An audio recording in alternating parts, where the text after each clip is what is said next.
सो आज के हमारे गेस्ट है Anirban Bhattacharya sir. Crime petrol के राइटर, सावधान इंडिया के क्रिएटर और कई बेस्ट सेलिंग क्राइम बुक्स के ऑथर। हमने इस एपिसोड में बात करी है इंडिया के कुछ ऐसे फेमस केसेस के बारे में, जैसे हो गया निथारी केस, जहां उन्होंने 2019 में ही बोला था कि पांडे और कोहली इनोसेंट है।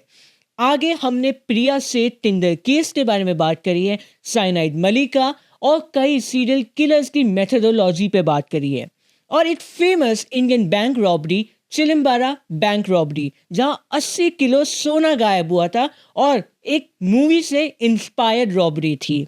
हम इस एपिसोड में उन क्राइम्स के पीछे छुपे पहलुओं के ऊपर बात करने वाले हैं।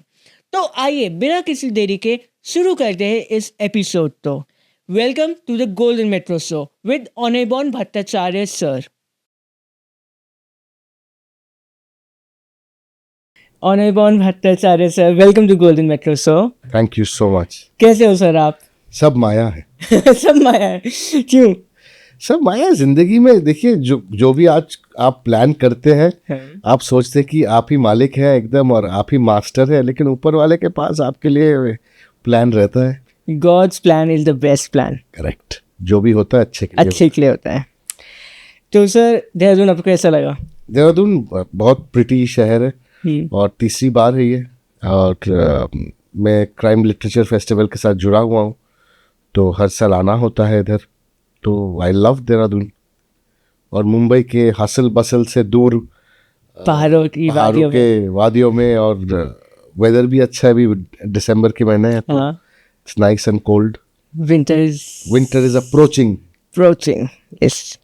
सो सर, आज का एपिसोड बहुत स्पेशल एपिसोड है क्योंकि हमारा पहला क्राइम एपिसोड भी है। एंड हम इसमें मर्डर मिस्ट्री, सीरियल किलर्स के बारे में बात करेंगे। एंड ऑडियंस को ये सबसे ज़्यादा स्पेशल अच्छा लगता है एपिसोड।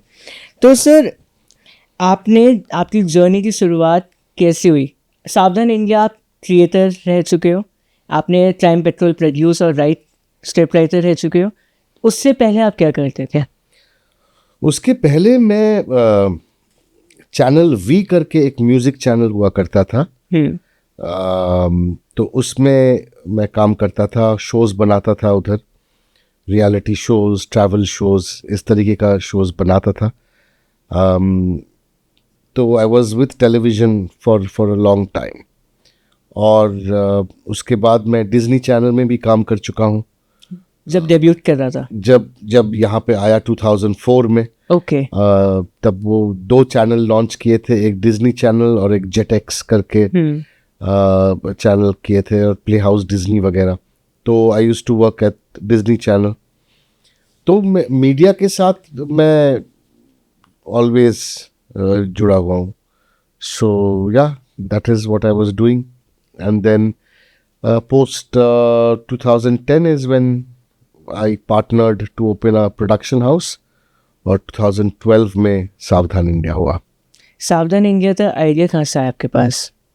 सावधान इंडिया का आइडिया बेसिकली उस ज़माने में एक नया टेलीविज़न चैनल लॉन्च हो रहा था स्टार के बुके में, जिसका नाम था लाइफ ओके। ओके। तो लाइफ ओके, उन्होंने कहा कि हमें क्राइम शो चाहिए, क्योंकि सबको पता है क्राइम अच्छा लगता है सबको देखने में। और तब क्राइम पेट्रोल नंबर 1 शो था, और कोई क्राइम शो था ही नहीं ऑन एयर, कंपटीशन जो है। तो हमने बनाया Savdhaan India as a competitive, as a brand, और लाइफ ओके में डेब्यू किया। पहला साल उतना चला नहीं। It was called Savdhaan India crime alert. उसमें क्या हुआ कि अगर आप दर्शक जो हैं, जो क्राइम सीरीज़ देखते हैं, OTT प्लेटफॉर्म में सीरीज़ देखते हैं, 2 तरीके का क्राइम शोज होता है। एक होता है हू डन इट, जो मर्डर मिस्ट्री होता है, और एक है पुलिस प्रोसीड्यूरल। तो पुलिस प्रोसीड्यूरल क्या होता है कि पुलिस जब क्राइम सॉल्व करता है तब उसको पुलिस प्रोसीड्यूरल कहते हैं। जैसे क्राइम पेट्रोल शो है, that is a police procedural show. Savdhaan India crime alert भी उसी ढांचे में बनाया गया था। And that's why it didn't work, because people started comparing us to crime patrol. Second season जब आया तब हमने चेंज करके बना दिया उसको सावधान इंडिया, इंडिया फाइट्स बैक। तो वो क्राइम ड्रामा शो बन गया जिसमें द विक्टिम और the victim's family was fighting back. तो it became the story of the underdog.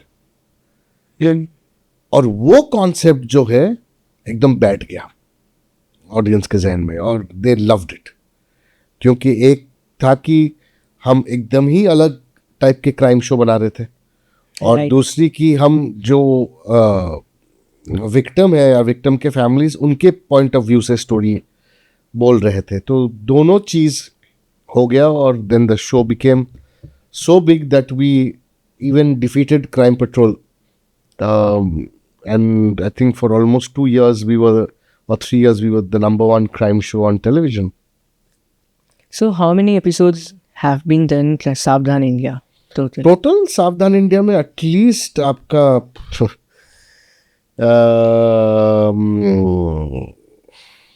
3,500-4,000 episode हुआ होगा।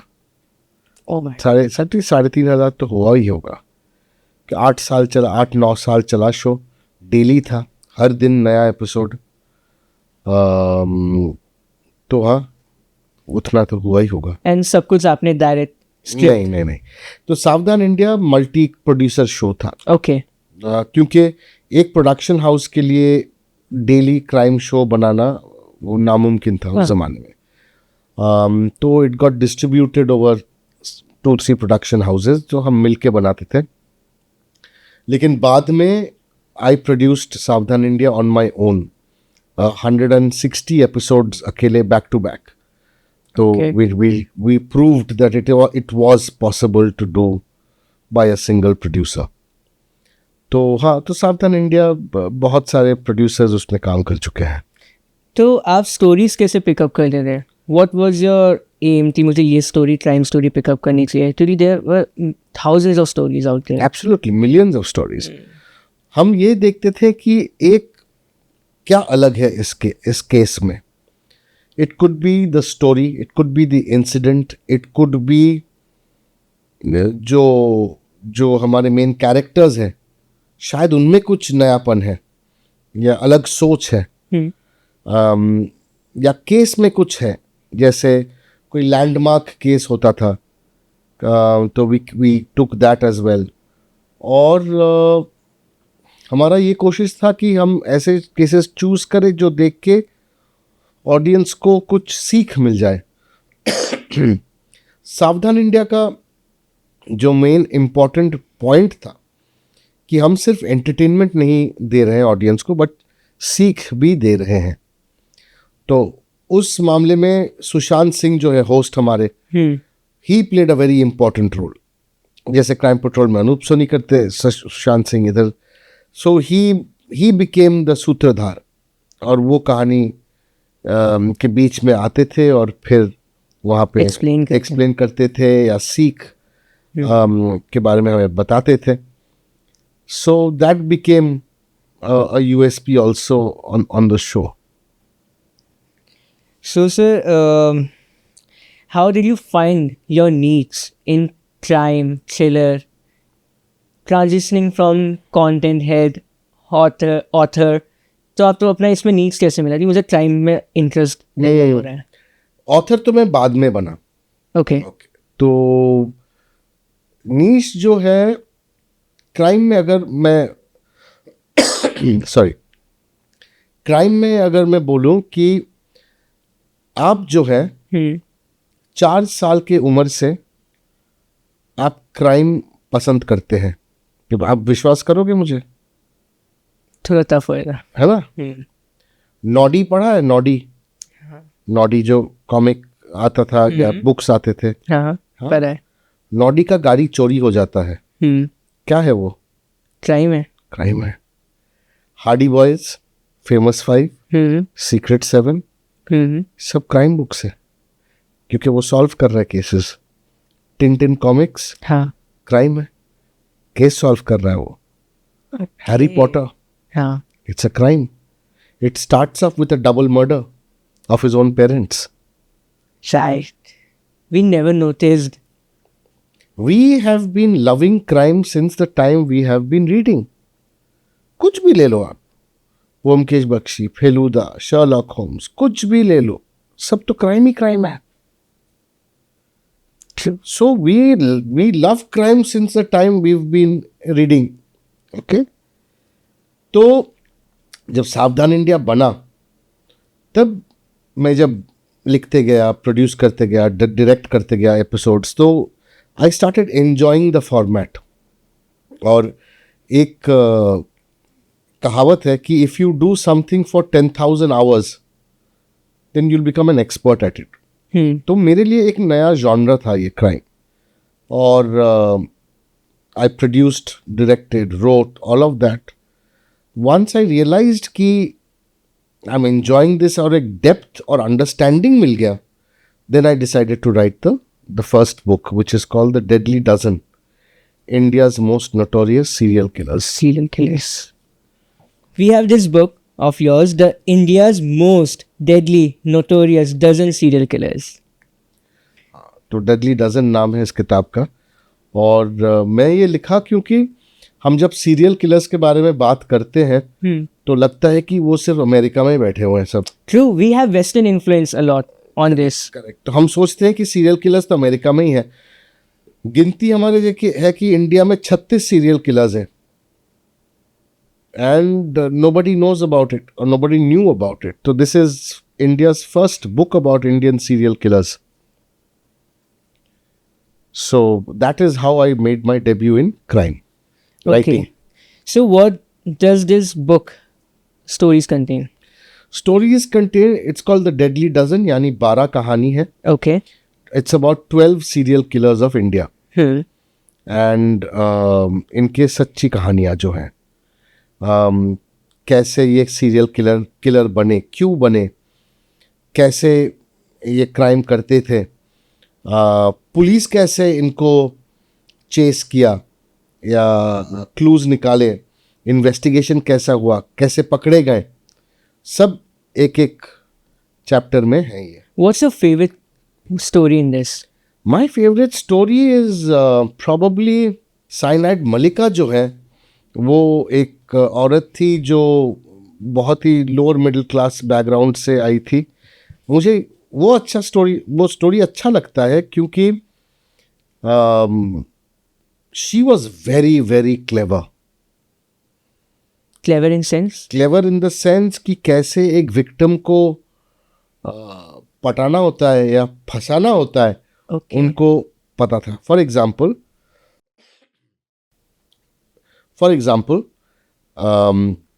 वो क्या करती थी कि उनको जो नॉलेज था साउथ के टेम्पल्स के बारे में बहुत तगड़ा था. Okay. जैसे हमारे में भी है कि ये टेम्पल में जाओ तो मन्नत मांगो तो बच्चा होता है, या उधर जाओ इस भगवान के सामने प्रार्थना करो तो तुम्हें ये मिलेगा, जो भी है. तो उनको ये पता था कि कौन सा वो साउथ वाले मंदिर में क्या होता है. ठीक है. तो फिर उन्होंने ऐसा किया टारगेट कि पहले तो डिसाइड किया मैं किसको टारगेट करूंगी, मेन या वुमेन. ठीक है. तो ऑब्वियसली वुमेन, क्योंकि मेन होगा तो वो ओवर पावर कर देंगे, वो कुछ कर नहीं पाएगी वुमेन. अच्छा, कहाँ पे टारगेट करेंगे हम इंसान कहाँ पे सबसे वल्नरेबल होते हैं? वो है मंदिर.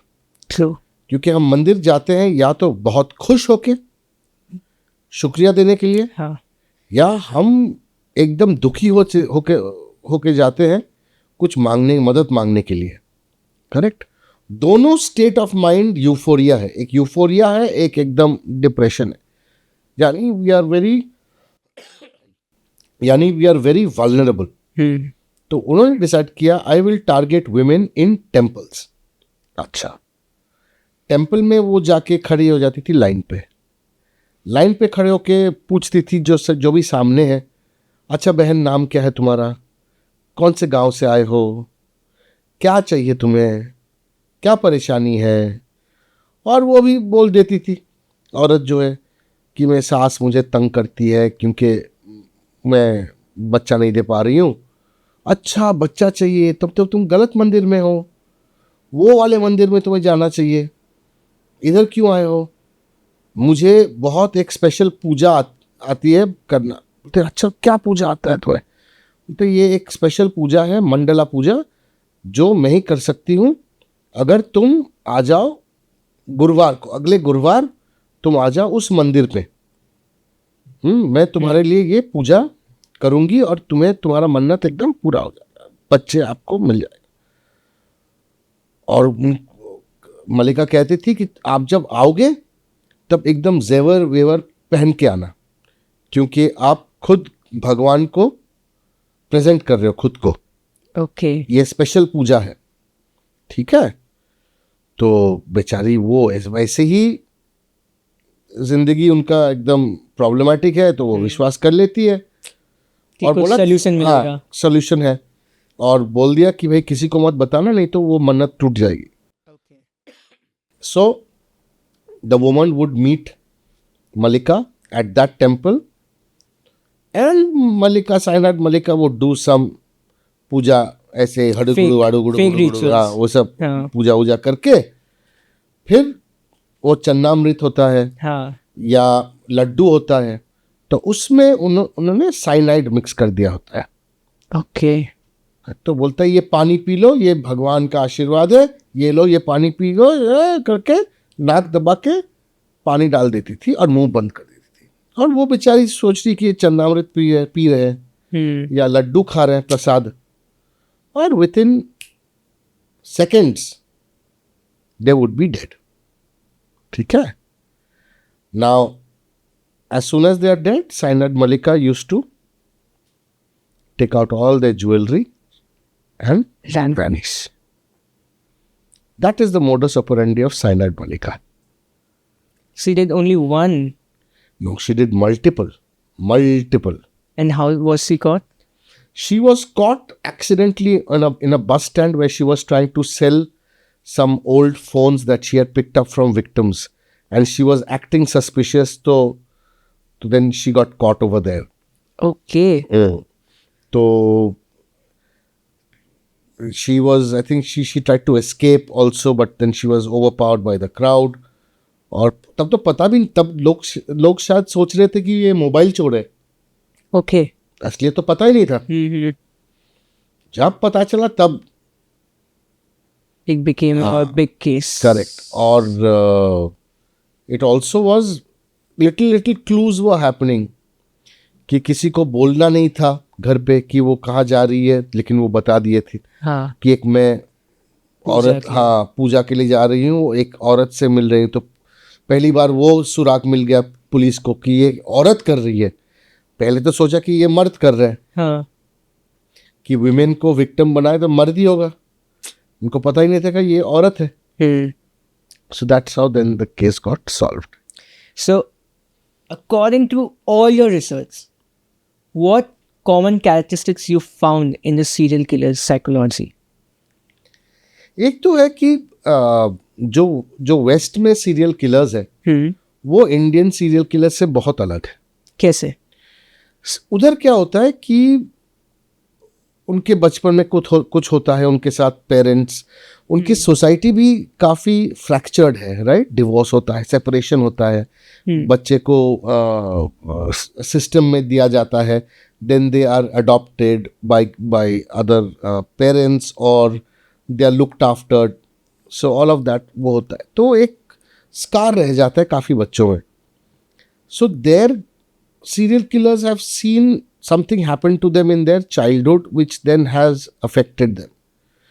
Indian serial अच्छा, और उधर काफ़ी सारा सेक्सुअल क्राइम्स होता है सीरियल किलर्स जो है। यहाँ इंडिया में बहुत सारे सीरियल किलर्स जो हैं वो सिर्फ पैसे के लिए मार रहे हैं। ग्रीड है, poverty, greed. Okay, yeah it's greed, okay, for money. जैसे साइनाथ मलिका हो, रामन राघव जो है, रमन राघव भी used to murder for anything. वो थोड़ा सा उनका केमिकल लोचा था ब्रेन में। अच्छा। रामन राघव का। but the other serial killers knew what they were doing. So that is a big difference that I saw. And the one thing that I figured was a common thread was that these people will not stop at anything. They, अगर ये पकड़े नहीं जाते तो और करते ये लोग, और करते. इट वुडंट बी कि हाँ चलो थक गए हैं या चलो फिर हो गया है, वैसा नहीं. एडिक्शन हो गई थी, एक एडिक्शन हो गई थी. एंड उन्हें रियलाइज भी था कि कॉन्सिक्वेंसेस क्या होंगे. हाँ, वो दे डिडंट बॉदर कि क्या होगा, जेल होगा, फांसी होगी, जो भी है वो they didn't bother. They didn't thought about क्या होगा, Correct. कैसे होगा, बस करते गए. Correct. मजा आ रहा करो, पैसे मिल रहे करो. एंड अकॉर्डिंग टू यू सबसे ज़्यादा टारगेटेड कौन से एरियाज होते थे इसमें, रूरल और अर्बन? अर्बन में ज़्यादा है. अर्बन में ज़्यादा है. अर्बन में ज़्यादा है. Why not rural? Because there is illiteracy rate. Serial killers have nothing to do with illiteracy rate or choosing their victims. अगर मैं कहूँ आपको कि मैं खुद एक साइबर स्कैम का विक्टिम हूँ तो आप हंसोगे कि जो बंदा सावधान इंडिया जैसा शो प्रोड्यूस करता है, क्राइम पेट्रोल जैसा शो प्रोड्यूस करता है, उसके साथ स्कैम कैसे हो सकता है. लेकिन हुआ मेरे साथ. कैसे हुआ? अरे वो लंबी स्टोरी. वो पुलिस वाला भी हंसने लगा था जब मैं कंप्लेन करने गया. Okay. तो वो हंसने लगा कि बोले सर आप कैसे आप ऐसा ना हो गया, अभी क्या करूं मैं. एक स्मॉल स्टेप लापरवाही वाली जो होती है ना, उससे खत्म हो जाता है. One little step. तो सीरियल किलर्स जो है वो चूज करते हैं अपने विक्टिम्स को, waiting for them for that one step of लापरवाही. फॉर एग्जाम्पल, हम अभी सोशल मीडिया के ज़माने में हैं, राइट? है ना. बिल्कुल. सब कुछ हम बता देते हैं. हाँ, कहाँ जा रहे हैं, क्या खा रहे हैं, करेक्ट. कितना पैसा है, क्या दिखा रहे हैं, सब. फीलिंग हैप्पी, हाँ है ना. Feeling happy, going to airport, हाँ, headed to Bali. This is my new home. हाँ, है ना. अब कौन आपका पोस्ट पढ़ रहा है और किस इंटेंशन से पढ़ रहा है आपको पता नहीं है. बिल्कुल सही. है ना. आप निकल गए घर से, हाँ, कोई बंदा जो है, जो शायद आपसे जलते हैं या आपको टारगेट पहले से कर चुका है, उनको पता चल जाता है ये तो गया बाली, यानी उनका घर खाली. है ना. करेक्ट. बिल्कुल करेक्ट. आके लूट के निकल जाएगा. हाँ, गलती किसका है? हमारी. करेक्ट. एक लापरवाही. Correct. We share pictures of our children on social media. How do we know it's not being used for child porn in some country? We don't know. हम तो बहुत खुश होते हैं. My son is doing this, my grandson is doing that. ये देखो, वो देखो. How do we know where those photographs are landing? Absolutely. They can be target for मतलब किडनैपिंग के लिए भी हो सकता है. कुछ भी हो सकता है. कुछ भी हो सकता है. It's so much. Do you think that after social media, internet has come to a peak of its time? Is it generating more crime than ever? Of course. How do you compare from your... It is aiding crime. देखिए, हमारे ज़माने में जो है वो criminal का एक face हुआ करता था, है ना. जो चोर है, डकैत है, जो भी है, रेपिस्ट है या गुंडा है, जो भी है, they had a face. Now you get attacked by IPs. Hackers, you don't even know where they are sitting. They are behind layers and layers and layers of IP cloak and VPNs. Correct. You don't even know कि कहाँ से कब आपके बटुए से पैसे निकाल के चले गए, आपको पता भी नहीं चलेगा. True. So the criminal has realized कि I can't now commit crime on the road. One because there so much of technology around, CCTV में मैं तो आ ही जाऊंगा, मेरा फोन सिग्नल ट्रैक हो जाएगा, कोई कॉल किया तो मोबाइल टावर रिकॉर्ड्स में मेरा रिकॉर्ड आ जाएगा, है ना. So where do I go and do the crime? I do it online, where it's more difficult. So the criminals have changed their game plan now because of internet and social media and all of that. Now AI is affecting a lot. Now you don't even know if you're watching what you're watching is true or not. Right. True. The calls we get, we don't know, is it my own father calling me or is it AI? Correct. Because और ये तो कुछ नहीं है अभी. अब देखते रहिए 1 साल में क्या chaos होने वाला है. It's going to be crazy. I think so next 10 years is gonna be very troubling to everyone. AI का आप देखिए स्टैंडर्ड और उनका जो क्वालिटी है वो बहुत बढ़ गया है 1 ही साल के अंदर. एक जब ChatGPT लॉन्च हुआ था तब लग रहा था होमवर्क हो जा रहा है, ये हो जा रहा है, बट जैसे जैसे वो एक AI जनरेटिव आया, की इमेज जनरेट हो रही है, वीडियो जनरेट हो रही है, अगर ये कोई फोटो है तो इसे वीडियो में कन्वर्ट हो रहा है. तो इट्स सो मच, मतलब मैं बैठा हूँ मैं अपने दोस्त से बैठा हूँ, उसने लगा दी मेरी लड़की के साथ फोटो और डाल दिया सोशल मीडिया पे. कुछ भी हो सकता है. और बेचारे का धुलाई मिल रहा है घर पे. हाँ. ये लड़की कौन है बताया क्यों नहीं तुझे. True. बढ़ रहा है. So sir, if we talk about your second book, which is Swipe Right to Kill, this one.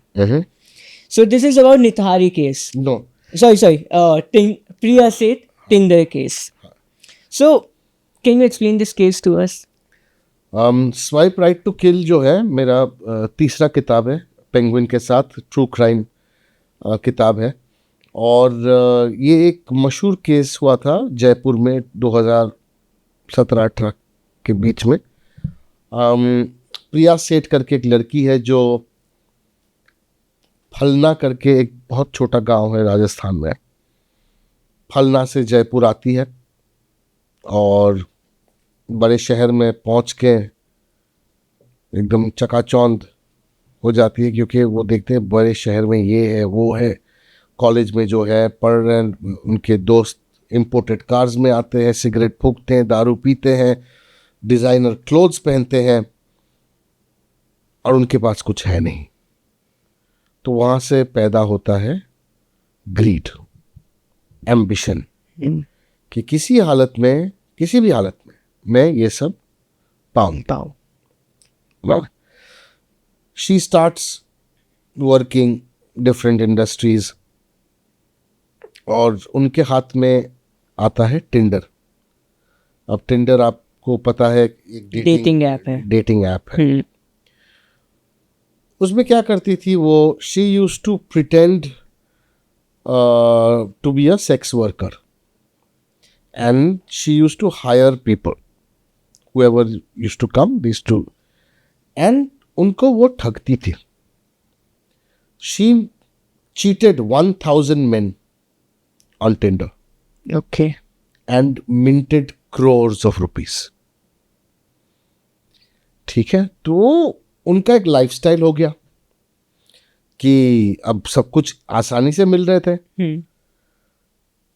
उन्होंने सोचा कि एक लास्ट हम करते हैं बड़ा वाला, क्योंकि उनके जो बॉयफ्रेंड है दीक्षांत Kamra, first one, second one is his boyfriend. Okay. दीक्षांत कामरा जो है वो गए थे बॉम्बे हीरो बनने, तो हो नहीं पाया और कर्जा लेके वापस जयपुर आ गए.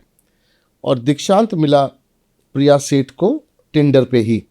Okay. They started going out and Dikshant के सर के ऊपर कुछ 10 लाख का कर्जा था. तो वो हर वक्त रोता रहता था कि कर्जा है, मुझे चुकाना है.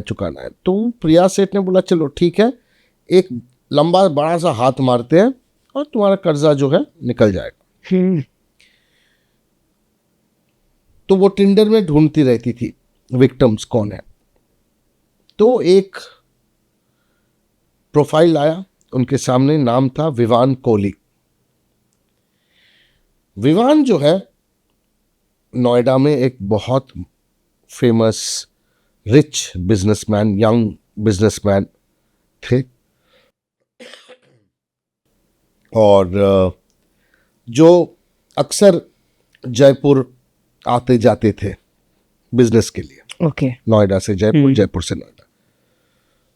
तो प्रिया सेठ स्वाइप करती है, विवान भी उधर से स्वाइप करता है, दोनों मिलते हैं और बातचीत चालू होता है। प्रिया को लगता है यही है बड़ी मछली और मैं फंसाऊंगी। प्लान बनाती है कि अगली बार जब आप जयपुर आओगे, come and meet me, we will finally meet, एक साथ मुलाकात होंगे। तो विवान आता है जयपुर और प्रिया सेठ उनको घर ले जाते हैं, और वहाँ पे दीक्षांत जो है, जो बॉयफ्रेंड है प्रिया के, और दीक्षांत का दोस्त लक्ष्य, दोनों मिलके जबरदस्त धुलाई करते हैं दुष्यंत को, विवान को। ओके। विवान को करते हैं, बोलते हैं भाई 10 लाख रुपए निकाल। वो बोलता है 10 लाख रुपए क्यों, ये हो क्या रहा है? बोलते तू निकाल पैसे। तो विवान बोलता है भाई मेरे पास है नहीं 10 लाख रुपए। तो बोलते पागल है, तो बिजनेसमैन है, इतना अमीर है, चल बाप को फोन लगा। उसी टाइम प्रिया सेठ उसका वॉलेट निकालता है विवान का, और देखता है कि कार्ड्स जो है, आधार कार्ड हो, पैन कार्ड हो, फोटो इसका है लेकिन नाम कुछ और है। तो बोले तेरा नाम क्या है? तो विवान नहीं है? तो बोलते नहीं, मेरा नाम तो दुष्यंत शर्मा है। बोलता है मजाक मत कर, दुष्यंत शर्मा कौन है ये? बाप को फोन लगा, पैसे चाहिए। बोलता है मैं तो गरीब हूं, मैं तो मिडिल क्लास से, मैं मिडिल क्लास हूं, मेरे बाप के पास पैसे नहीं है। बोलते तो नोएडा में नहीं रहता? बोलता नहीं, मैं तो जयपुर का ही हूं। ठीक है, तो वो लोग चौंक जाता है। बोलते कोई नहीं, तू फोन लगा। विश्वास नहीं करता। दुष्यंत जो है बाप को फोन लगाता है और रो पड़ता है कि मुझे बचा लो। तो प्रिया सेठ फोन लेती है, गाली गलौज करती है, बोलता है भाई पैसे भेज, जैसे 5 लाख भेज। तो बोलता है मैं 2 लाख हम दे सकते हैं, 2 लाख देंगे, मेरा एक फिक्स डिपॉजिट है, वो तोड़ के 2 लाख हम निकाल देंगे और आपको भेज देंगे। बोलते नहीं नहीं, पूरा पैसे चाहिए। पता चलता है कि दुष्यंत शर्मा वो भी टिंडर में फेक प्रोफाइल बनाया था। अच्छा। विवान कोहली के नाम से। दुष्यंत शर्मा खुद शादीशुदा है, एक बच्चे का बाप है, और ऊपर से टिंडर पे है। उनको चाहिए था मस्ती मजाक कि गर्लफ्रेंड एक बन जाए। वो ढूंढ रहा था गर्लफ्रेंड, ये ढूंढ रही थी मुर्गा। दोनों का पाथ क्रॉस हुआ एंड देख के नेक्स्ट मॉर्निंग प्रिया सेठ जो है, बहुत ईगो है उस लड़की में, घमंड। ओके। अगर आप लोग वो वीडियो भी देख सकते हैं, यूट्यूब में है, अगर आप यूट्यूब में जाके करते हैं प्रिया सेठ जयपुर टिंडर मर्डर, तो उनका जो वीडियो है आपको देखने को मिलेगा। काफ़ी स्ट्रेंज वीडियो है, क्योंकि उनके एटीट्यूड जो है, स्वैग जो है, खून करने के बाद भी कोई पश्चाताप कुछ नहीं है, कोई रियलाइजेशन, नथिंग। तो शी डिसाइड्स कि भाई मुझे तो तूने टोपी पहनाया है। एक्चुअली उसको लगा कि she used to think herself as being the expert con woman. Okay. somebody outwitted her in her own game, तो वो हजम नहीं हुआ। She decides to kill him. with the help of her boyfriend. They kill him, ransom मिलने से पहले ही, ठीक है. and they put him inside a suitcase.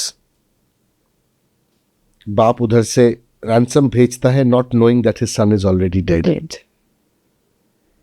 And then all three of them, which is लक्ष्य जो दीक्षांत का फ्रेंड है, दीक्षांत और प्रिया जाके सूटकेस जो है हाईवे के पास छोड़ देता है और वहां से फिर पुलिस आता है, ट्रैक डाउन होता है, खबरी आ जाती है एक, तो कैसे ये पकड़ा जाता है. तो this is the story of the Jaipur Tinder murder case. तो इस केस में आपका सबसे मिस्टीरियस पार्ट कौन सा लगा? ये देखिए, ये केस जो है मैंने लिखा है, जो पुलिस इंस्पेक्टिंग जो ये स्टोरी है मैंने जिनके साथ लिखा है उनका नाम है SHO गुर भूपेंद्र सिंह. गुर जी ने ये केस इन्वेस्टिगेशन किया था और पकड़े थे इन्होंने, तो उनके साथ मुझे काम करने को मिला और फुल केस के बारे में जानना हुआ. ये केस कोई हू डन इट नहीं था. ओके. और जैसे मैंने जिस तरीके से मैंने लिखा है, मेरे लिए ये इम्पोर्टेंट नहीं था कि खून किसने किया, इन द सेंस कि चलो मिस्ट्री बनाते हैं, story starts with one suitcase being found on the highway और कैसे police and I wasn't interested in that. For me the more interesting part was the character study of all this people, क्योंकि सब grey है, nobody is black and white, including the victim. अगर आप सोचिए victim झूठ ना बोला होता टिंडर में, या तो टिंडर का प्रोफाइल ही नहीं बना होता, तो आज जिंदा होता वो. फोटोशॉप करते बड़ा बड़ा दिखा दिया. दिखा दिया वो. And he wanted a girlfriend outside of his marriage, तो आज वो जिंदा रहता. तो हर कैरेक्टर जो है स्टोरी में वो इम्पोर्टेंट था मेरे लिए, और वो इंटरेस्टिंग था कि everybody wanted something beyond their own reach. उनका पहुंच के बाहर था. ये ग्रीक मिथोलॉजी में एक कैरेक्टर है आइकरस करके, या इकरस करके, जो चाहता था कि वो सूरज तक पहुंचे. हाँ. और उसके पंख वैक्स के बना, करेक्ट, वो पिघल जाता है, वो गिर जाता है.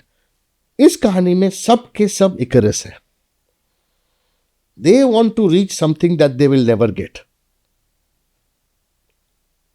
तो वो मेरे लिए बहुत फैसिनेटिंग था. आपने एक चीज़ कही थी कि इसमें अगर उस प्रिया से एक था बॉयफ्रेंड तो दिख जाता कि मैं ये कमिट कर रहा हूँ, वो छोड़ देता, तो आज शायद से वो इसका वो ना होता. करेक्ट. आई मीन जब दीक्षांत को पता चला कि उसका गर्लफ्रेंड गलत काम से पैसे अर्न कर रही है, तब वो छोड़ सकता था. बट उसको भी ये इजी जिंदगी का लत लग चुका था कि फ्री में मिल रहा है दारू, सिगरेट, मस्ती, मजाक, पैसा, बस वो भी फंस गया वहां पे. तो sir, do you think that the rising of the dating apps fundamentally change the method of white collar and violent criminals in India? Do you think? अभी एक ब्लैंकेट तो हम नहीं कह सकते कि हाँ यही है, देखिए यही है ऐप से, वो तो हम कह नहीं सकते. Okay. क्योंकि एप्स जो है वो एक प्लेटफॉर्म है, ठीक है. अब इंसान जो है उनका इंटेंशन खराब है, तो उसके लिए you can't blame the app. वो इंसान जिसका नियति खराब है, वो किसी भी तरीके से वो चोरी करेगा, या डाका डालेगा, या खून करेगा. आप समझ रहे हैं? समझ गया. वो उस बंदे को ऐप की जरूरत नहीं है, एक जरिया मिल गया, बस चलो ठीक है, मीडियम मिल गया. अगर वो टिंडर नहीं होता, she would have done something else. जिसका नियति खराब है, तुम उसको कैसे वो कर पाओगे? So you can't blame the apps कि हाँ यही है. Yes, it probably made things easier in a way, but these people would have committed a crime anyways. According to you, was Priya Seth a new set of criminal? New kind of criminal? No. जो प्रिया सेठ बहुत ही एक old method use कर रही थी of enticing the men. तो this is a very very old method, but she was using new technology क्योंकि it gave her the comfort of creating multiple profiles. और एक का काम हो जाता था तो डिलीट कर देती थी प्रोफाइल. तो वो था. So, sir, if we talk about Nithari case, हाँ जी. so, sir, can you explain that case? Nithari case जो है डेडली डजन में लिखा हुआ वन ऑफ द स्टोरीज जो 2019 में पब्लिश हुआ था. और निठारी केस में मैं जो लिखा था एक जर्नलिस्ट के रिसर्च के ऊपर लिखा था जिनका नाम है अर्पित पराशर. और Arpit Parashar was a young dynamic journalist who used to write for a magazine called the Fountain Ink, जो इन्वेस्टिगेटिव मैगजीन है. Okay. और Arpit Parashar was mysteriously found dead I think 2017 I think or 18 2017 I think. They said it's a suicide, but there are lots of unanswered questions in connection to his death. तो उन्होंने research किया था निठारी के ऊपर पहले, और उनका एक बहुत ही फेमस आर्टिकल है जिसका नाम है kneeling the lies of Nithari करके फाउंटेनिंग मैगजीन में. तो he had listed out investigation में जो छेद था, बहुत सारे छेद उन्होंने लिस्ट आउट किया था. और मेरा मानना था कि पांडेर और कोहली जो है वो इनोसेंट है, और पुलिस जो है वो इन्वेस्टिगेशन कंप्लीटली बॉच अप कर चुका था. वो ठीक तरीके से इन्वेस्टिगेशन नहीं किया था. तो इसके चक्कर में they had to let them go. और ये मैंने 2019 में ही बता दिया था कि ये दो इनोसेंट है, फंसाया जा रहा है, किसी और का हाथ है इस केस में. और there were 16 points I think I had made saying these other points. तब उस जमाने में लोग हंसा था मेरे ऊपर कि कैसे बोल सकता है तू कि 2019 में वो कि निठारी वाले इनोसेंट है, ये है वो है. आज 2025 में दोनों acquitted. Sure. They are gone out of jail. Case has been closed. Due to lack of evidence. Due to lack of evidence. Police ने जज साहब ने पुलिस की अच्छे से धुलाई की है कि आपने बॉचअप किया इन्वेस्टिगेशन. देखिए, पुलिस का अरेस्ट करना सिर्फ first half of the picture है. इंटरवल के बाद है कि पुलिस को प्रूव करना होता है कि these people are guilty in court. सबूत लेके पूरा बनाना पड़ता है केस, जो पुलिस ने किया नहीं. बहुत लापरवाही था, बहुत. और दुख इस बात की है कि निठारी केस में जो आज पेरेंट्स पूछ रहे हैं कि अगर ये दोनों ने नहीं किया तो किया कौन. उनके बच्चे तो गए, तो उनके बच्चे तो मर गए. तो अभी पांडेर और कोहली ने नहीं किया तो किसने किया? और वो उनका जवाब है नहीं पुलिस के पास, और शायद है या बताना नहीं चाह रहे, या जो भी है, डिस्क्रिपेंसी एक है इन्वेस्टिगेशन में. तो ये था केस. और मेरे लिए इंटरेस्टिंग निठारी केस का जो पॉइंट था कि सब कुछ दिखाई दे रहा था कि इधर छेद है, इधर छेद है, और कोई नोटिस ही नहीं कर रहा था केस के बारे में. सब बोल रहे थे ना यही है खूनी, यही है खूनी. But investigation actually was something else. So, how did you draw the conclusion that they were innocent? During the investigation, there were a lot of loopholes within the case solving. Okay. For example, Pandher को जो arrest किया गया था। पहला case में he was let go, then he was again tried and he was given sentencing. But उस दिन वो था ही नहीं घर पे, वो तो अपने पापा के अंतिम संस्कार करने गए थे Chandigarh.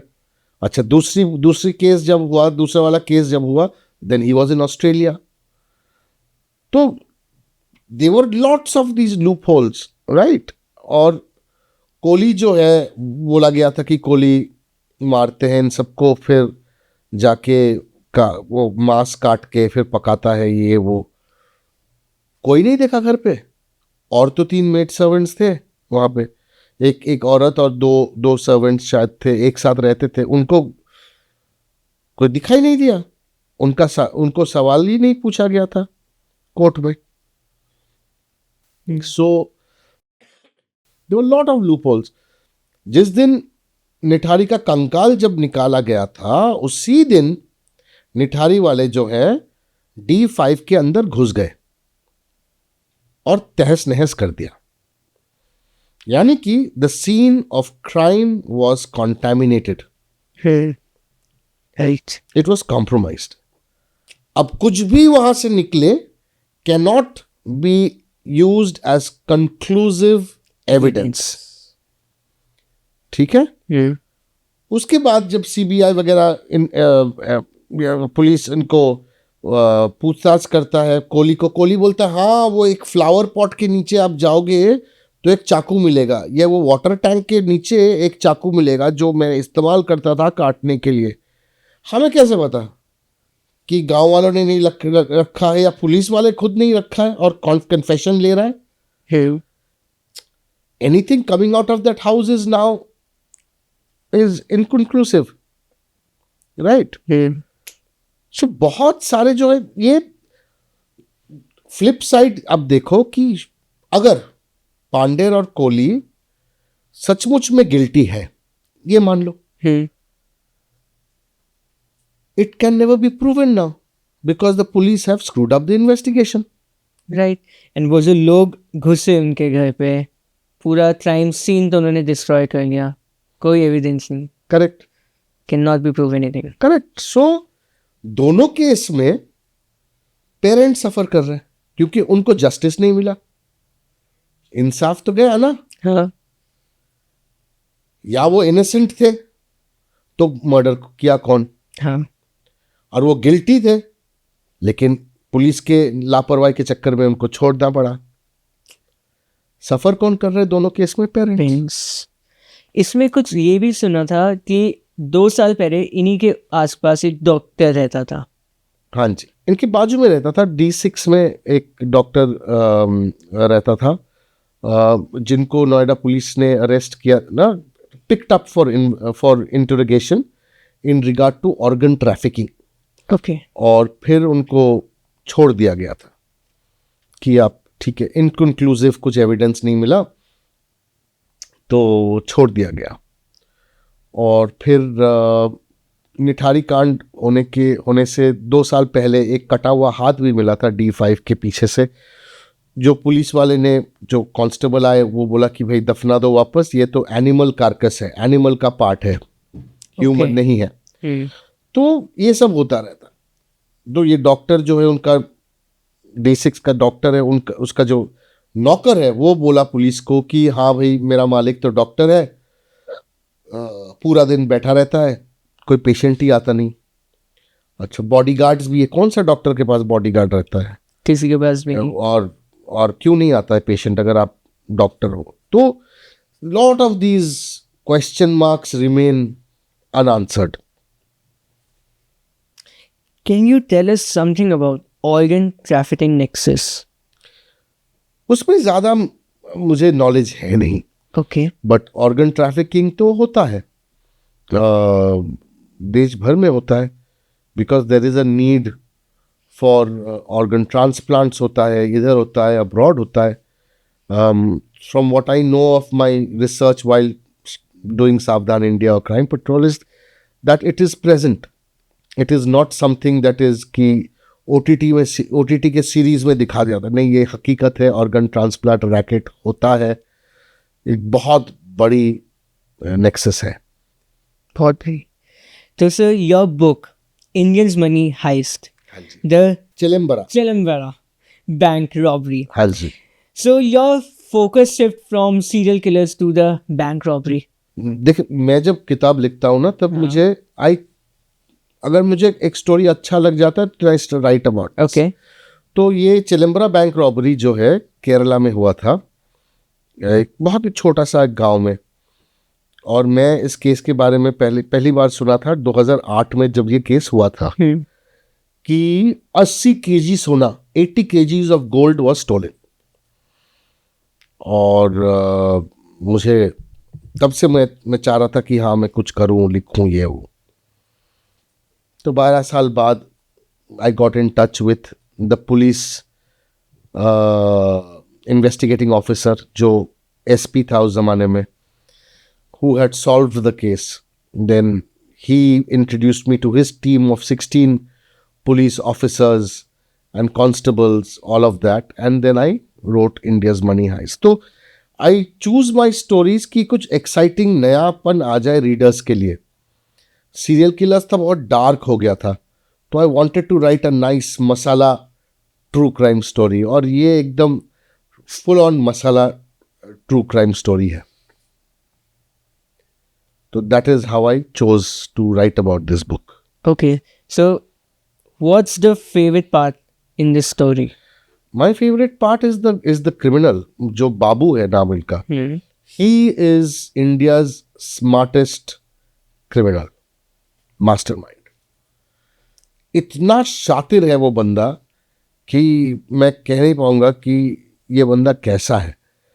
So he is not some slick looking urban guy. He is a small time villager, in small town person, but he masterminds this bank robbery step by step. और कैसे करता है वही एकदम. और फिर 50 days वो पुलिस को भगाता है.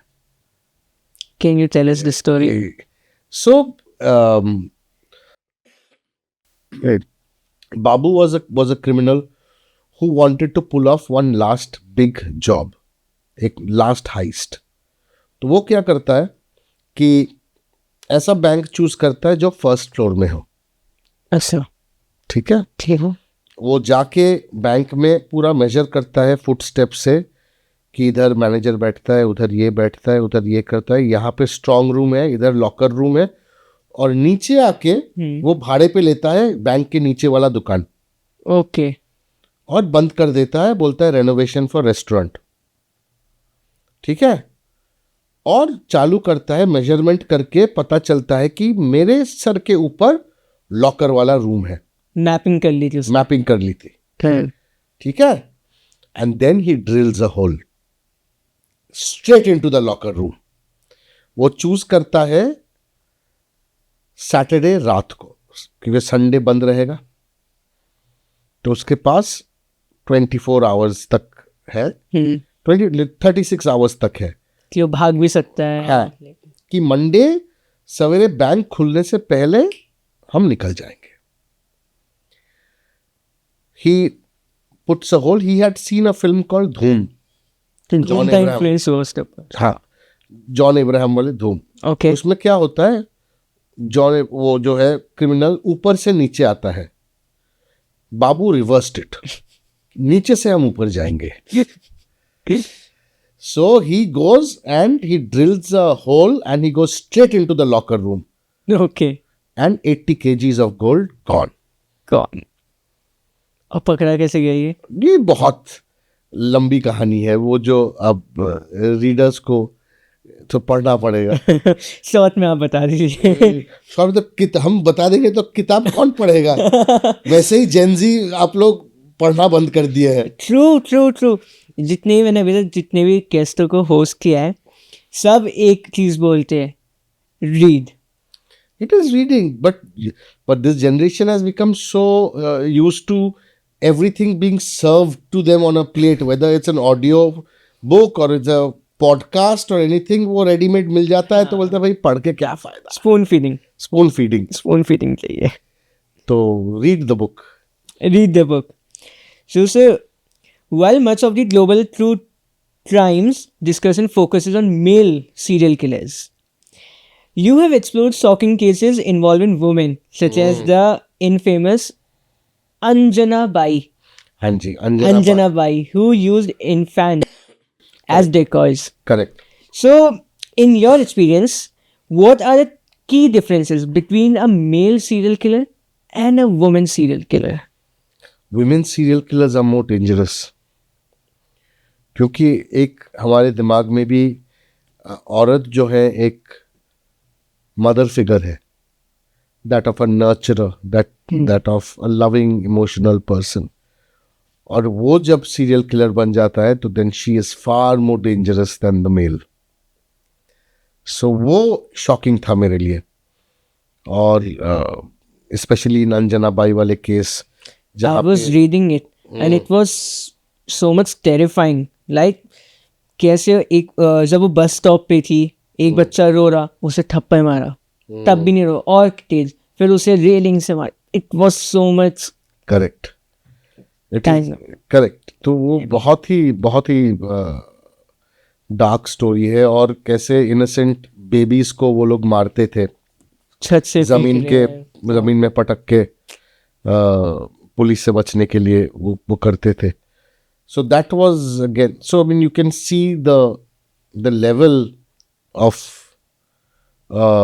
You know the crime that the women have. Much bigger. So what is the psychology or methodology difference? Methodology, अभी देखो, हर क्रिमिनल का अपना एक मोडस ऑपरेंडी होता है. वो स्पेशलाइज कर जाता है कि हम ऐसे ही करेंगे. तो each killer has their own methodology of doing और कमिटिंग द क्राइम.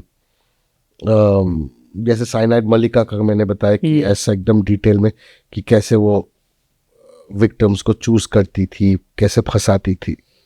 तो वैसे ही जैसे साइनाइड मोहन है, साइनाइड मोहन क्या करता था, सिंगल लेडीज को पकड़ता था. वो दूर से पता चल जाता था कि शादी है, मंगलसूत्र है कि नहीं, सिंदूर है कि नहीं. अच्छा, ऐसे चूज करता था कि जो थोड़ा सा ओल्डर वुमन हो, क्योंकि क्या होता है, ओल्डर वुमेन में प्रेशर रहता है घर से कि शादी नहीं हो रहा है, शादी नहीं हो रहा है. ताना सुनना पड़ता है कि अरे 35 साल के हो गए, अभी तक शादी नहीं कर रहा है, कोई तुम्हें पसंद नहीं कर रहा है. तो he used to target single older women और उनको जाके बातचीत करता था. बोले नाम क्या है तुम्हारा? अच्छा ये नाम है, अच्छा मित्रो, अरे आमियो बांगाली. ठीक है. तो suddenly there is a comfort. हाँ, कनेक्शन बिल्डअप हो गया. करेक्ट. तो वो क्या करता था कि वो कास्ट के ऊपर जाता था. What caste are you? अरे I am also from the same caste. ठीक है. उसके बाद बोलता था हाँ I work in a government job, क्योंकि गवर्नमेंट जॉब का रिस्पेक्ट है. और लड़की के बाप वगैरह जो भी है बोले हाँ चलो सरकार का नौकरी करता है, तो देयर इज अ रिस्पेक्टेबिलिटी. तो ऐसे करके वो फंसाता था लड़कियों को और बोलते थे हाँ मैं तुमसे शादी करूँगा, चलो भाग चलते हैं, तुम घर से आ जाओ, हम लोग जाएंगे, भाग चलेंगे शादी करने. तो जब तुम आओगे सब जेवर वेवर लेके आना. तो लेके आती थी बेचारी घर से भाग के. तो उसको साइनाइड खिला देते थे और वो मर जाती थी और ये जेवर वेवर लेके निकल जाता था. So again different kind of a methodology of how they used to do it. So तो मतलब क्रिमिनल ने ऐसे किया, काइंड ऑफ रिलीजन पे वो खेला कि अगर आप ये रिलीजन, अरे मैं भी तो ये हूँ, आप ये हो वो. अरे इनफैक्ट इवन अगर वो लड़का शादीशुदा भी है, अगर उसकी शादी भी हो रखी है, वो क्रिमिनल है, वो किसी और लड़की को फंसाएगा. एक क्रिमिनल की साइकोलॉजी से कि अरे तुम ये हो, अरे शादी कर लेते हैं, मैं तो ये हूँ वो हूँ, मेरी वाइफ से नहीं बनती, शादी कर लेते हैं, फिर साइनाइड सब जेवर. Correct. And he was a school teacher, and he was married and he had children, but he used to pretend to be a single guy who saying कि हाँ मैं भी बुढ़ा हो चुका हूँ, मुझे भी बीवी चाहिए, मुझे नहीं मिल रहा है. He used to portray. या Okay. से मैं भी सिंगल हूँ, मुझे भी ताना मारते हैं अपने माँ बाप, मैं तो तुम्हारा जैसा ही सिंपल लड़की ढूंढ रहा था इतने सालों से, ये वो। फिर वो 1 महीने तक वो मोबाइल पे बातचीत करता था ये करके। तो that is how he operated.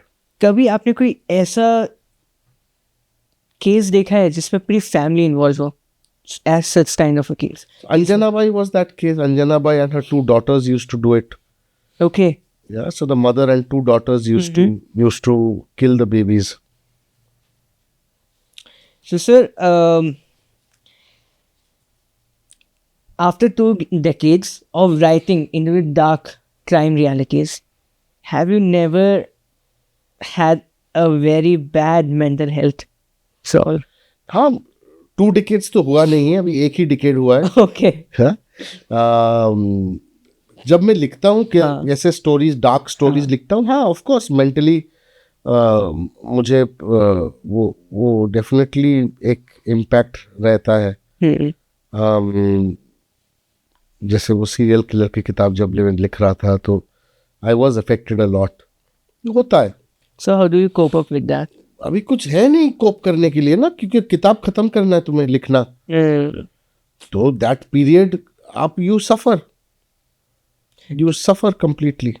तो जब आप एक बुक लिखते हो, तो आप जब केस के बारे में आप इतनी इन डेप्थ डिटेल लिख रहे हो, तो आप कैसे अप्रोच करते हो? उस केस की डिटेल्स कहाँ से लेते हो? इज इट ऑनलाइन और from the real sources? Real sources जैसे स्वाइप राइट टू किल है या India's money heist, I have written it with the police inspectors and the team who solve the case. तो मुझे तो सब detail मिल गया। Okay. कि कौन सा कलर का शर्ट भी पहना था उस दिन वो भी मुझे मिल गया। तो then you are lucky. And I must thank both Kerala police as well as Rajasthan police for giving me access to these cases, and to P. Vijayan sir, who is now the IG in Kerala police, and Guru Bhupendra Singh ji, who completely helped in writing these books, and they were very generous with their details. कभी जब आप सावधान India बना रहे थे, जब आप scripting कर रहे हो क्या, तो कभी कुछ ऐसा हुआ है कि आपने कहीं बाहर बैठते स्क्रिप्ट कर रहे हो और तेज से बोल रहे हो, अरे ऐसे मानना है, अरे ये सीन ऐसे करते हैं? Of course. तो एक फनी कहानी है उसमें कि एक दिन मैं गया था चश्मे के डॉक्टर के पास, मेरे आंखों के डॉक्टर के पास, और वेटिंग था उधर। ओके. वेटिंग रूम में जैसे वेट कर रहे 10-12 पेशेंट थे, उसके बाद आपका नंबर आएगा, बैठ जाइए। तो उस दौरान मुझे मेरे स्क्रिप्ट राइटर ने फ़ोन किया कि ये कर रहा हूँ, ये वाला केस कर रहा हूँ, तो क्या करूँ। तो मैं बह गया बातों बातों में। तो मैं बोल दिया कि अच्छा सुन, ऐसा मत मार, चाकू मत मार, गला दबा, ठीक है। और मैं बोल रहा था चाकू मत मार, क्योंकि वो कॉस्ट्यूम खराब हो जाता है कि ब्लड होगा, फिर खर्चा बढ़ेगा, है ना। फिर चाकू का ये वो रिस्क है, ये है वो है, बट कॉस्ट्यूम बचाने के लिए कि एक ही शॉट में नहीं हो पाया तो फिर से नया कॉस्ट्यूम लाओ, फिर से रीटेक करो। तो वो प्रोड्यूसर के दिमाग से मैं सोच रहा था कि भाई वो सब हटाओ, गला दबाओ, गला दबाने में कोई पैसे नहीं मिलते, कोई वो नहीं है, ठीक है। तो मैं बोल रहा हाँ सुन, वो चाकू मत मारना, वो गला दबा, ठीक है। और गला दबाए ना तो उनका जो पैर है वो उधर क्लोजअप पे वो फट फट करेगा, ऐसे जो है पैर ऐसे फट हिलेगा, देखने में मज़ा आएगा। और फिर उसके ऊपर वो शक्ल के ऊपर वो डाल दे, पिलो से सफोकेट कर, है ना। और उसके बाद हाथ ऐसे ऐसे हिलेगा, फिर ठस करके वो मर जाएगी, ठीक है। हाँ क्लियर है ना? बोलते हाँ सर, हाँ क्लियर है, क्लियर, वैसे ही लिखूंगा मैं सीन। हाँ वैसे ही मारना, हाँ वैसे मारना, मज़ा आएगा, बहुत मज़ा आएगा करके मैं डिस्कनेक्ट किया। मैं देखा पूरा जो क्लिनिक वाले थे ऐसे डरे हुए, सबका शक्ल जो सफ़ेद हो चुका था। मैं बोला ये क्या है? अरे नहीं मैं खूनी नहीं हूँ, ये तो सावधान इंडिया का एक सीन डिस्क्राइब कर रहा था। हाँ, सब डरे हुए थे, बाप रे बाप, उनके शक्ल सफेद हो चुका था डर के मारे। तो आप भी सोचो, आप एक कर रहे हो कहीं पे बैठ के हो और बंदा बोलता है सुनना चाकू मत मारना, गला दबा, मजा आएगा। तो वो हुआ, बंदूक लेके आना, हाँ बम से बनना। हाँ करेक्ट करेक्ट। तो वही हो गया था वो। अभी सोचता हूँ कि क्राइम करते करते ना इतने सारे एपिसोड्स कर चुके थे, we became insensitive to crime.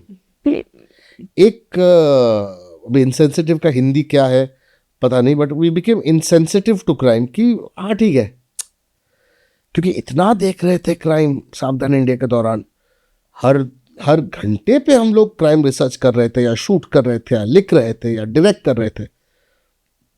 तो वी हाँ ठीक है, अभी वो शौक जो है एक रियल क्राइम का, हम कहीं ना कहीं शायद इतने घुस गए थे शो के अंदर कि वो रियलिटी से सिनेमा बन चुका था हमारे दिमाग में, कि हम शूट कर, हम भूल गए थे कि ये असली कहानी किसी का एक्चुअल केस है ये।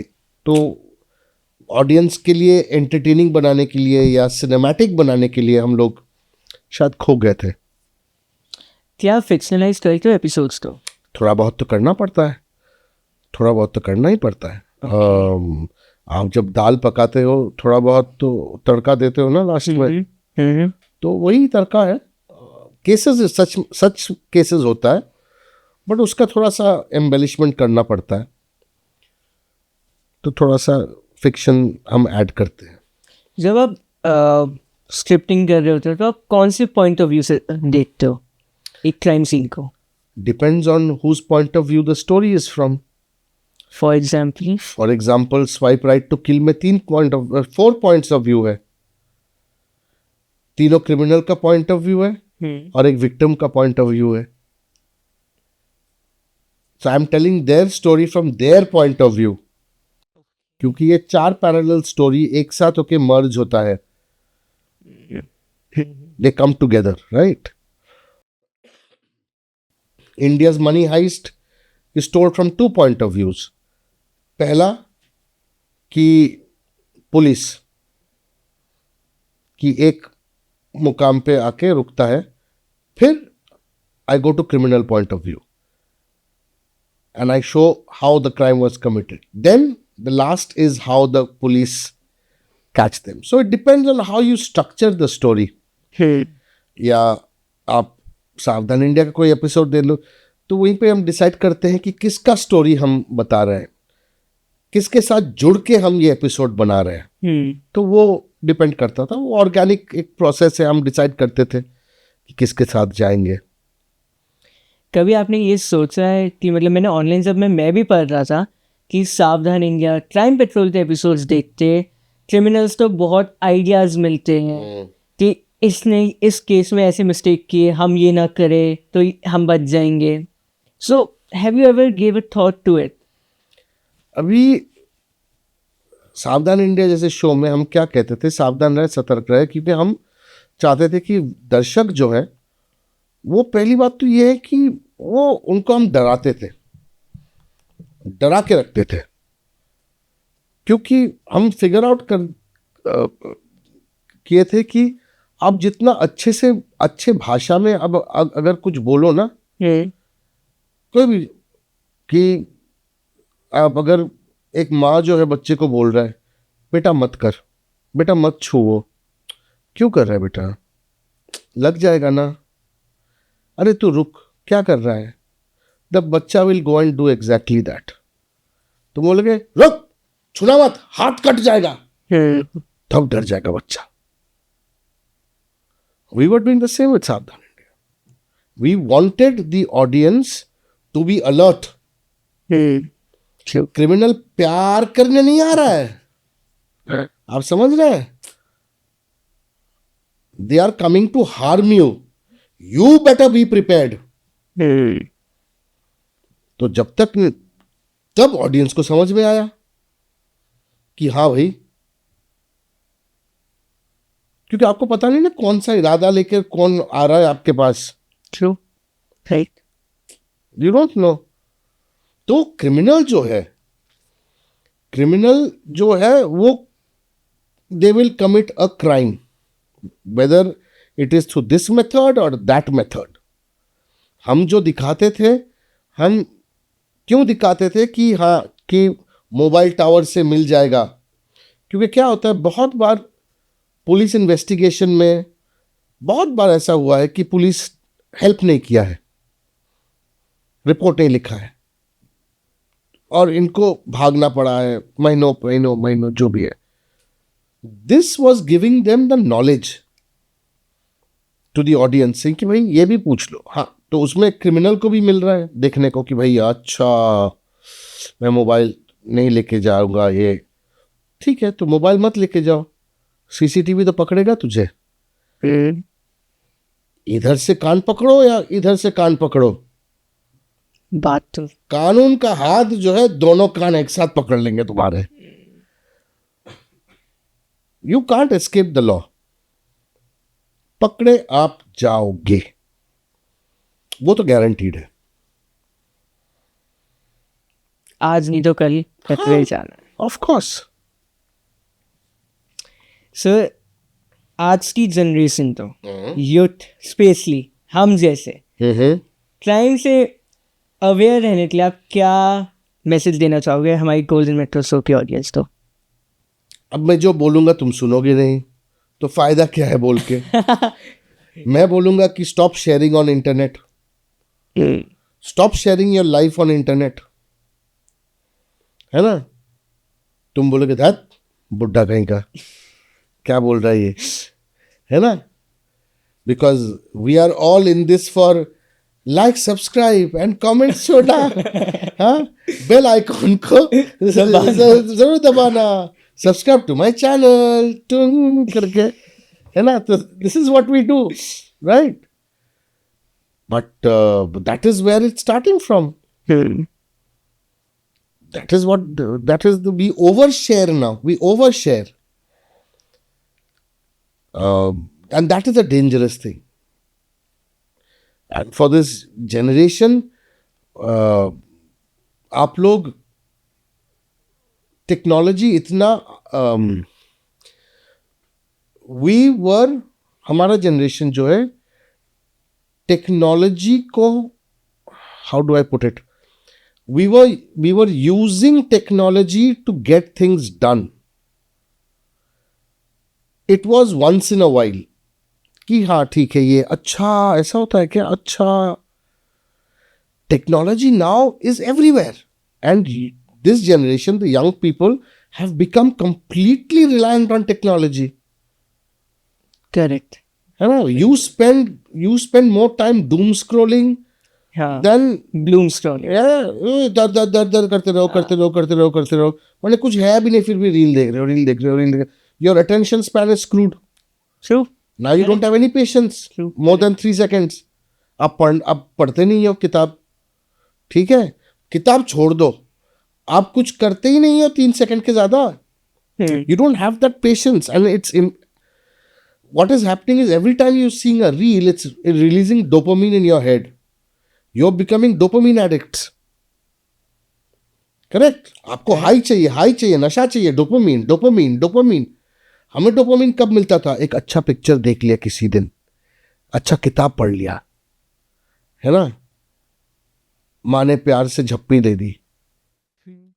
It was we were getting normal life, dopamine. अब नॉर्मल जो हो गया वो इधर हो गया, डोपामीन इधर ही हो गया, नीचे नहीं आ रहा है. नीचे आएगा तो फ्रस्ट्रेशन, एंगर, वो सब चालू है. True. Phone is an addiction. गांजा छोड़ दो, ये तो इससे गांजा से ज्यादा ये is a bigger addiction. True. Absolutely. बिल्कुल. सो दैट इज अभी बुढ़े ने तो बोल दिया, तुम तो घंटा तुम सुनने वाले हो, वो तो है ही नहीं. But use social media, use technology, but do it within limits.